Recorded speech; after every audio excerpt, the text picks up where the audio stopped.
Ele parecia dormir. Mas quando ouviu aquele passo de criança se aproximando, seu coração velho acordou antes mesmo dos olhos. A chuva castigava a janela da mansão em Belo Horizonte quando Augusto Silveira, um bilionário de 75 anos, decidiu fingir que tirava um cochilo na poltrona de veludo vermelho do escritório. Ao lado dele, um envelope abarrotado de dinheiro. Era mais um teste. Nos últimos anos, Augusto havia perdido a fé nas pessoas empregados sócios, até os próprios filhos. Todos em algum momento tinham tentado arrancar algo dele. Naquele sábado, a nova funcionária Sara apareceu aflita. As escolas tinham fechado por causa da tempestade, e ela não tinha com quem deixar o filho Léo, de apenas 7 anos. Pediu para trabalhar mesmo assim, prometendo que o menino ficaria quietinho no canto. Quando a porta se fechou e só restaram o velho e a criança Augusto, esperou o inevitável bagunça-curiosidade. Talvez até o pequeno pegar o dinheiro. Mas Léo não fez nada disso. Primeiro reparou que o velhinho dormindo parecia tremer de frio e colocou seu próprio casaco molhado sobre as pernas de Augusto. Depois empurrou o envelope para o centro da mesa para não cair. E por fim, recolheu um caderninho que havia caído e sussurrou: "Pronto, agora tá seguro." Augusto sentiu algo que não reconhecia havia décadas vergonha. Ele, cheio de desconfiança e amargura, sendo protegido por um menino que não tinha quase nada e ainda assim oferecia tudo. Naquele instante, o bilionário percebeu que não era o garoto que estava sendo testado. Era ele. A porta mal tinha se fechado atrás de Sara, mas o silêncio que ficou não era mais o mesmo. O velho Augusto permanecia imóvel na poltrona, tentando fingir sono, enquanto por dentro lutava contra algo que não sentia fazia anos um incômodo no peito. Quase como se o coração dele estivesse tentando acordar também. Léo continuava sentado no canto encolhido, tremendo sem o casaco. O menino não olhava para o envelope de dinheiro, não olhava para o vinho caro, para os objetos luxuosos da sala. Nada. Só observava Augusto como quem espera que alguém querido acorde de verdade. Quando Sara voltou correndo desesperada, o clima desabou. "Léo, o que você fez?" Ela sussurrou quase sem voz, puxando o filho pelo braço. Ao ver o casaco molhado sobre as pernas do patrão, ela empalideceu. "Meu Deus, a gente vai ser mandado embora." Era medo puro. Medo de não ter onde dormir naquela noite. Medo de não conseguir alimentar o filho no dia seguinte. Medo de perder o único emprego que ainda segurava sua vida de pé. E foi naquele exato momento que Augusto entendeu a monstruosidade que tinha se tornado. O velho pigarreou e abriu os olhos devagar. Sara quase desabou no chão tremendo. Eu sinto muito, seu Augusto." "Me desculpa, a gente já está indo. Ninguém vai embora." Augusto disse num tom rouco que nem ele reconheceu. Chamou Léo para perto. O menino caminhou devagar como quem atravessa uma ponte frágil. "Foi você quem colocou seu casaco em mim?" "Sim, senhor." O senhor parecia com frio. A simplicidade daquela resposta cortou Augusto como vidro. Ele tentou manter o semblante duro, mas a máscara já estava rachando. Quando fingiu que a poltrona havia sido danificada e falou sobre 500 dólares para arrumar, quis ver se o menino se desesperaria. Mas Léo fez algo que desmontou o velho por inteiro, tirou do bolso seu carrinho mais precioso, o último presente do pai falecido. "Eu não tenho dinheiro, mas posso dar o meu carrinho. Ele vale muito para mim. Talvez ajude a consertar." Sara chorava em silêncio, sem coragem de impedir. Augusto sentiu o mundo parar. Um carrinho usado faltando uma roda, mas entregue como se fosse ouro. Entregue com amor. Entregue com coragem. Entregue para proteger a mãe. O bilionário inspirou fundo. "Quando falou de novo, já não era o mesmo homem, Sara. Vocês passaram no meu teste e me ensinaram algo que eu tinha esquecido." Ele devolveu o carrinho com mãos trêmulas, empurrou o envelope para ela e continuou: "Por favor, aceitem isso e me deixem tentar consertar o que eu quebrei aqui dentro." Foi a primeira vez em muitos anos que Augusto não olhou para dinheiro como defesa, mas como chance de redenção. A parte 3 começa exatamente quando ele decide que aquela família não seria apenas ajudada, mas transformaria a vida dele para sempre. Quer que eu continue. O envelope ainda tremia na mão de Sarah, quando Augusto se levantou com dificuldade, apoiado na bengala, mas agora com outro tipo de força. Não era autoridade, era a humanidade reaparecendo depois de anos enterrada. Léo observava tudo com os olhinhos atentos, como se tentasse decifrar se aquele senhor rabugento realmente tinha mudado, ou se tudo não passava de mais um teste cruel. Mas então Augusto fez algo inesperado, ajoelhou-se diante do menino ofegante pelo esforço, mas determinado. "Você me deu mais do que imagina, Léo", disse ele, segurando o casaco molhado.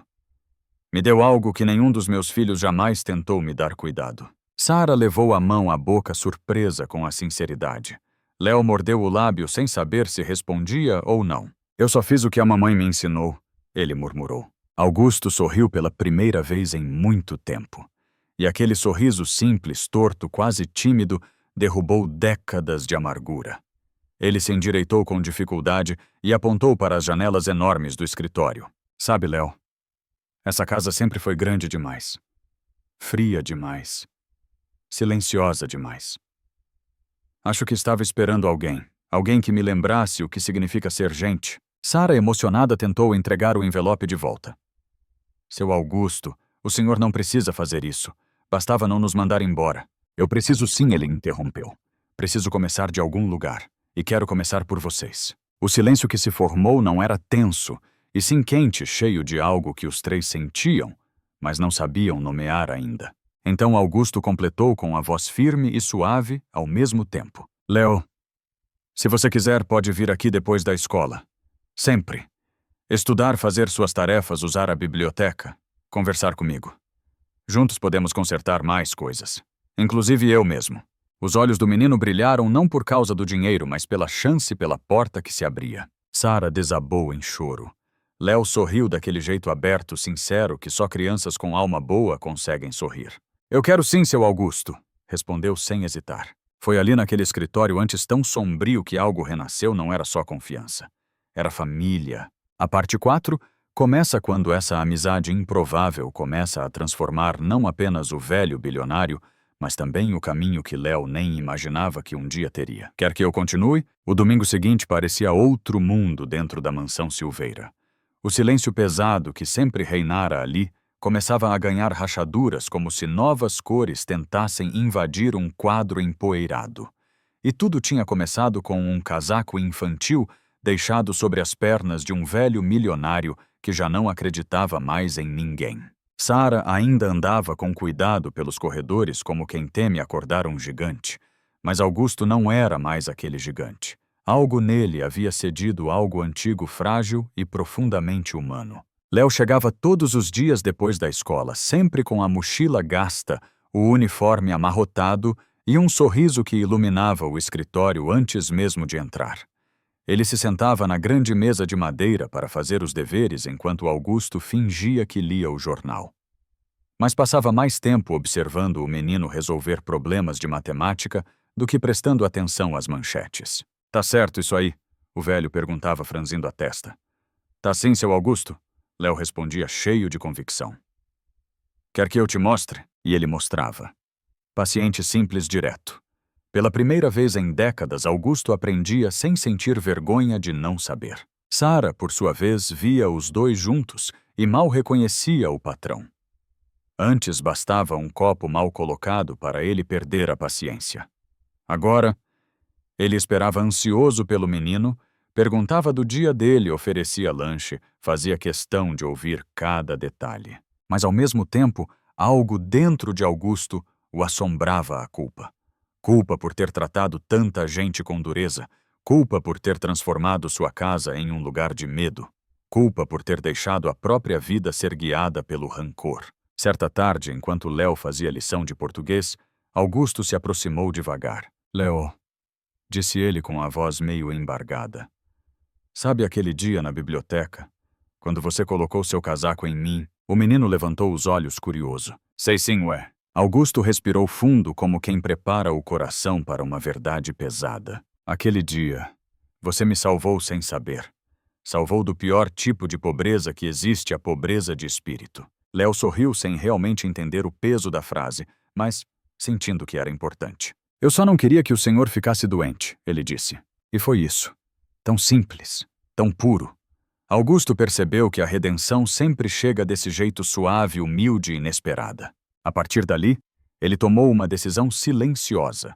Uma decisão que mudaria não apenas o futuro de Léo e de Sara, mas o seu próprio legado.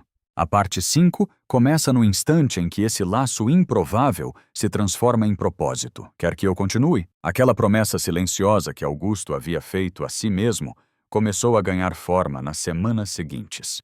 A mansão já não parecia tão grande nem tão fria, era como se a presença de Léo e Sara preenchesse os espaços vazios que dinheiro nenhum conseguira preencher.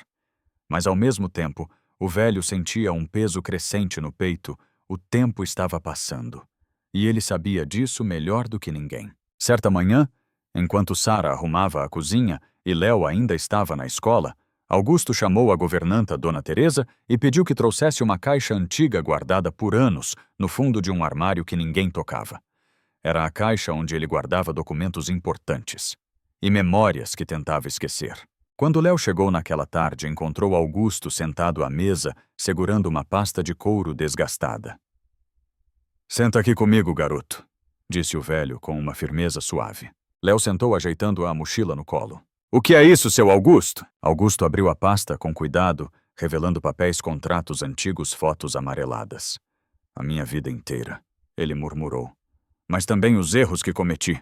Léo olhou sem entender completamente. "Por que o senhor está me mostrando isso?" Augusto respirou fundo como quem decide finalmente tirar uma pedra do peito. "Porque eu quero que você cresça sabendo o que eu demorei décadas para aprender, que riqueza não serve para nada se a gente perde a alma no caminho." O menino ficou em silêncio, absorvendo cada palavra com aquela atenção profunda que só crianças boas conseguem ter. "Eu quero que você estude, Léo. Quero que você tenha chances que eu não dei nem aos meus próprios filhos, porque eles nunca quiseram nada além do meu dinheiro. Você, Augusto, engoliu seco. Você me deu algo que ninguém dá de graça, bondade."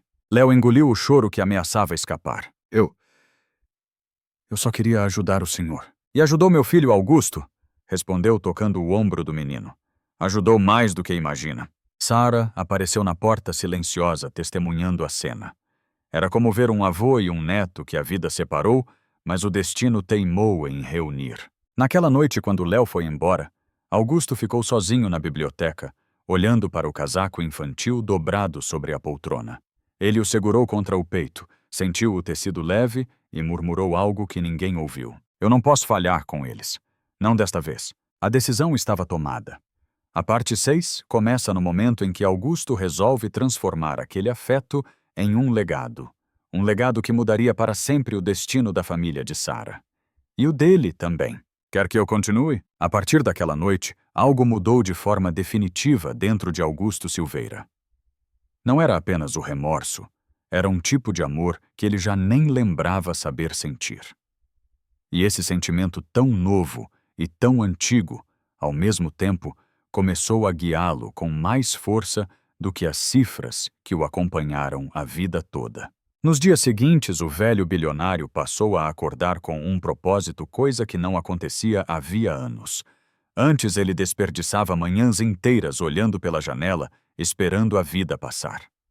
Agora esperava Léo com a mesma ansiedade inocente de quem aguarda a visita de um neto querido. Certo dia depois que o menino terminou a lição de casa, Augusto chamou Sara e Léo para sentarem no sofá da biblioteca. O tom dele estava diferente, calmo, mas firme, como se tivesse finalmente encontrado clareza depois de décadas de neblina. "Preciso contar uma coisa para vocês", disse ele, ajeitando os óculos. "Não é fácil admitir, mas a vida inteira eu procurei motivos para desconfiar das pessoas. Vocês, sem perceber, me mostraram o contrário." Sara abaixou o olhar, emocionada. Léo segurou o carrinho restaurado, agora guardado numa caixinha azul que o próprio Augusto havia lhe dado. "Seu Augusto, o senhor não precisa agradecer mais", Sara murmurou. "O senhor já fez tanto." "Ainda não fiz nada perto do que vocês merecem", ele interrompeu suavemente. Houve um silêncio que não pesava. Era um silêncio cheio de significado. Então, com um movimento lento, porém decidido, Augusto colocou sobre a mesa um conjunto de documentos novos recém-impressos. "Estou criando um plano educacional no meu nome", explicou. E quero que você seja o primeiro beneficiado, Léo. Curso livros. Transporte tudo pago até a faculdade. E Sara, quero te oferecer algo mais. Algo que você ganhou por mérito administrar um novo projeto social que vou inaugurar. Um projeto que leva o meu nome, mas que carrega a alma de vocês. Sara levou as mãos ao rosto sem conseguir conter o choro. Léo olhou para Augusto com um carinho que poucos adultos já lhe ofereceram na vida.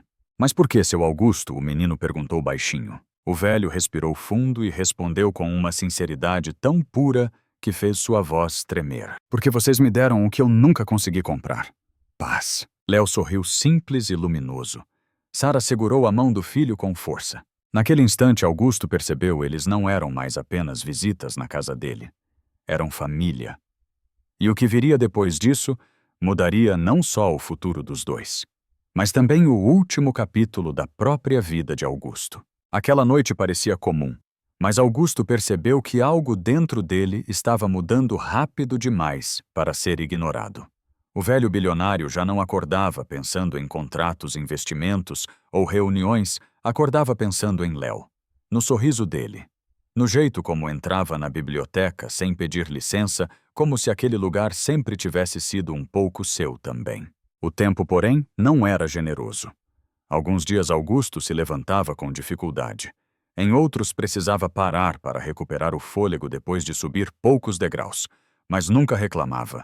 Não queria que Sara nem Léo percebessem que sua saúde começava a vacilar. Ainda assim, eles percebiam. Certa tarde, enquanto Léo resolvia uma lição de geometria, Augusto segurou o peito discretamente. Uma pontada aguda, rápida, mas real. Léo notou de imediato. Seu Augusto, o senhor tá bem. O velho sorriu tentando disfarçar. Tô só velho, meu filho. Velho, mas muito mais vivo do que já fui um dia. Léo pareceu aceitar, mas Sara não. Ao ver o patrão apoiar-se na bengala com mais força que o normal, ela se aproximou apreensiva. O senhor não devia ficar sozinho por aqui, disse ela baixinho. O trabalho do senhor sempre foi pesado. Talvez seja hora de descansar um pouco. Augusto a olhou com ternura. Descansar? Repetiu. Eu passei metade da vida descansando da vida. Agora é que estou vivendo. As palavras deixaram Sara sem reação. Havia verdade demais nelas. Dias depois, Augusto chamou os dois novamente à biblioteca. O clima estava diferente. Havia algo definitivo no ar. Sobre a mesa desta vez, não havia documentos, apenas uma caixinha preta de veludo. Quero que vocês saibam de uma coisa antes de qualquer mudança, começou ele com voz firme, mas embargada. Vocês me deram um lar que eu nunca tive. Um lar que nem meus próprios filhos conseguiram me oferecer. Léo franziu a testa. Mas a gente nem mora aqui ainda. Augusto sorriu. Lar não é parede, garoto. Lar é gente. Ele abriu a caixinha. Dentro estava o carrinho que Léo lhe dera 10 anos antes, restaurado, limpo, reluzente, com a pequena roda dourada. Esse carrinho? Salvou a minha alma, confessou o velho. E agora quero que ele fique com você. Vai ser seu amuleto. Sua lembrança de que a bondade sempre volta. Sempre. Léo segurou o carrinho com delicadeza, como quem recebe um pedaço da própria história. Sara chorou silenciosamente. Seu Augusto, por quê? Por que tudo isso? Ele respirou fundo. Porque eu não sei quanto tempo ainda tenho, mas enquanto tiver, quero garantir que vocês nunca mais vão sofrer como sofreram um dia. Quero deixar um legado que valha a pena. Foi a primeira vez que Léo entendeu de verdade que Augusto não estava apenas ajudando. Ele estava se despedindo, preparando-os para o mundo e preparando-se para partir em paz. Aquela conversa na biblioteca deixou um silêncio diferente pairando no ar. Não um silêncio de medo como no passado, mas um silêncio de pressentimento. Sara sentiu primeiro. Léo também. Era como se o velho Augusto estivesse se despedindo, sem dizer que era uma despedida. Naquela mesma semana, a saúde dele oscilou. Nada dramático, nada que parecesse urgente, apenas um cansaço mais profundo, uma palidez insistente, um suspiro mais longo ao subir as escadas. Mesmo assim, ele sorria. Sorria como quem sabe que finalmente fez a coisa certa. Numa manhã de sábado, quando o sol atravessava as janelas enormes da mansão, Sara chegou com Léo e encontrou a funcionária antiga Dona Teresa parada na porta da biblioteca. Os olhos dela estavam vermelhos. Dona Teresa, o que houve? Sara perguntou, o coração acelerando. A mulher balançou a cabeça devagar. Acho que é melhor vocês entrarem. Léo correu na frente, empurrando a porta com força. E então o mundo deles parou. Augusto estava sentado na poltrona de veludo, a mesma onde fingira dormir no dia em que tudo começou. Mas daquela vez, ele não estava fingindo. A expressão era serena, quase sorridente, como quem finalmente encontrou descanso. Sobre o colo dele, dobradinho com cuidado, estava o pequeno casaco infantil, o mesmo que Léo tinha colocado ali anos atrás. Sara levou a mão à boca e caiu de joelhos sem conseguir conter o choro. Léo ficou parado imóvel, segurando o carrinho com a roda dourada que tinha passado a carregar no bolso. Após longos segundos, ele caminhou devagar até a poltrona. Seu Augusto? Eu vim, sussurrou. Igual o senhor pediu. Ele tocou a mão gelada do velho com delicadeza. Não havia mais calor ali, mas havia paz, muita paz. Do lado da poltrona repousava um envelope simples fechado com o nome de Léo escrito à mão. Dentro havia uma carta curta, tremida. Se um dia eu partir, quero que lembre do que me ensinou bondade muda destinos. Obrigado por ter mudado o meu. Augusto. Léo encostou o carrinho no braço da poltrona exatamente como fizera na infância. Tá seguro agora, tá? Disse ele, repetindo as mesmas palavras de tantos anos atrás. Foi naquele momento que Sara percebeu Augusto não tinha deixado apenas uma herança, tinha deixado um propósito. E esse propósito agora pertencia a ela e ao filho. O velório de Augusto reuniu advogados, empresários, antigos funcionários. Mas ninguém chorou tanto quanto Sara e Léo. Ainda assim, foi apenas dias depois, na leitura do testamento, que o impacto real da partida dele atingiu a todos. Na sala enorme da mansão, os filhos biológicos de Augusto esperavam apenas números impacientes, frios, calculistas. Quando o advogado começou a ler, confirmando que cada um herdaria apenas o que já estava destinado desde o nascimento, eles nem disfarçaram o desprezo. Mas então veio a parte final. E tudo o que construí, empresas, investimentos, esta casa, e o que resta do que chamo de vida, deixo a quem me ofereceu o único gesto verdadeiro que recebi em décadas. O nome de Léo ecoou pela sala como um trovão. Os filhos protestaram, gritaram, acusaram, mas ninguém conseguiu contestar a carta anexada, a verdade escrita pelo próprio Augusto, explicando que foi salvo por um menino que lhe deu um casaco, um carrinho quebrado e, acima de tudo, um motivo para voltar a acreditar. Léo não comemorou, não sorriu. Apenas segurou o carrinho com a roda dourada e sussurrou. Eu só fiz o que era certo. E talvez seja essa a grande lição. Às vezes o gesto mais simples, uma mão estendida, um casaco emprestado, um objeto querido entregue com amor, vale mais do que qualquer fortuna. A bondade que damos quando ninguém está olhando é a que transforma destinos. Ela volta, sempre volta. E você no lugar do Léo, o que faria? Deixe seu comentário, curta o vídeo e inscreva-se para acompanhar mais histórias que aquecem o coração e fazem a gente acreditar no melhor das pessoas.